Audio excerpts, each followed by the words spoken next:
Hi, and welcome to the Law Simplified. I'm Shaveen Bandaranaike.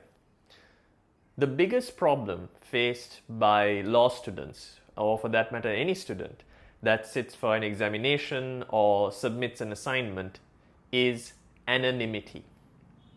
What I mean by this is, if you've heard of the common conception that communication happens more than 80% non-verbally as opposed to what we say or what's in writing, an examination is completely within the realms of that 20%. Your examiner or the assessor that's marking your paper has no idea who you are. I see this on a day-to-day basis through my fast track, ad hoc and even masterclass students, where on a one-on-one basis they're quite articulate, they have good ideas, and it's clear that they have conviction in the response. But once you separate the person that you speak to on one-on-one basis, face-to-face, and read the answer script or the response to a question that has been provided, there's a stark contrast. Not by choice, but essentially because there is no development of the language of the law and its communication. Now, considering this, I thought I will create a quick video trying to decompile exactly what goes on in the process of trying to communicate who you are as a student to the examiner and why each of those fundamental components is important on its own and collectively. Now, firstly, it's important to identify the three fundamental traits or characteristics that form a response. First, you have the style of writing. Second, you have the substantive law. And third, you have the structure. These three collectively form your character as a law student. These three elements form who you are to the examiner. To someone who has no idea who you might be, who has never spoken to you, and who only has the black and white of the law as well as what you put down on the paper to determine whether you are a bad, good, or a great student. Now, the personality that you're creating for the examiner, it's important to understand why these three components are important. Firstly, your style of writing indicates to the examiner your mood and your personality. More importantly, it suggests to the examiner whether you are convinced of your arguments, whether you are confident about what you're saying, whether you are not too forceful as such, but you want to make a point, and by and large, the mood that you're communicating, whether it is monotonous, whether there is some semblance of your own opinion and arguments coming through. In my perspective, this is one of the most important aspects because personality is very difficult to communicate.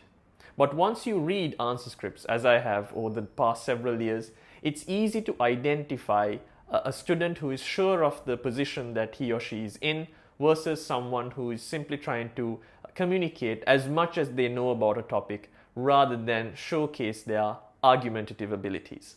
The substantive law component is important to show the examiner your knowledge, that you are familiar, aware, and understand, most importantly, the substantive content or the black letter law. Now, this includes whatever you've understood and read about the subject matter, any further reading or around the subject reading, as well as case law and statutory components and provisions and so on. This is there to show the examiner that you know what you're talking about, and there's enough substantiation to back up what your arguments are. Now, the third component, which is the structure, I would argue is the most important element that connects, that's the weaving thread, so to speak, between all three elements. The structure communicates to the examiner your analytical abilities, your ability to articulate not just the scenario presented, but apply the law in an interesting and sometimes unorthodox manner. This is what separates the good from the great. There have been a number of videos on this very channel which you can check out through the pop-out banner that will appear above me or through the links in the description, where I have gone in depth on how exactly you can implement different techniques of articulation and to showcase and quote-unquote show off to an examiner that you know not just the subject matter, but you have an interesting take on it. But this structure and the way in which you wield the substance as well as your personality in the first instance commands respect from an examiner. It shows the examiner that you have taken this seriously and it separates you from every other student. Right. Now, the reason why this is very important, and I must stress this quite often to my Fast Track and Masterclass students as well, and to you who's watching this on YouTube, is that our answers are only as good as the answers or responses marked by the examiner before us.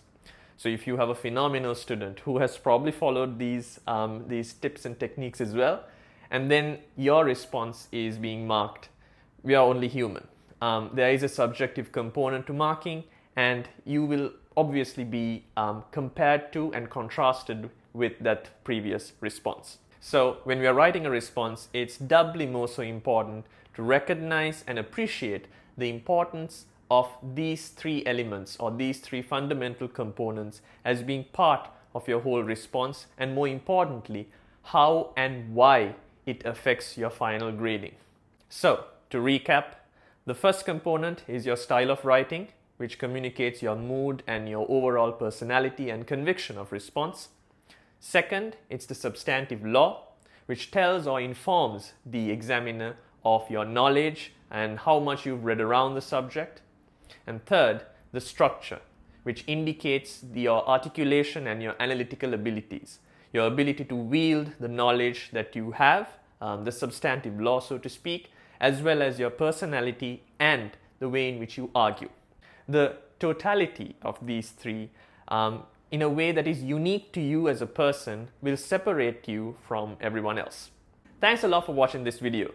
If you found it helpful, make sure you leave a thumbs up and do subscribe to The Law Simplified. I've launched a brand new platform, including workshops, live webinars, and pre-recorded theory courses as well, which you can access through the link that will appear on screen, as well as in the link in the description. If you'd like to set up a fast track or a masterclass program, do reach out to me through the top link on the description. But until the next time that we meet, have fun, stay safe, and as always, obey the law.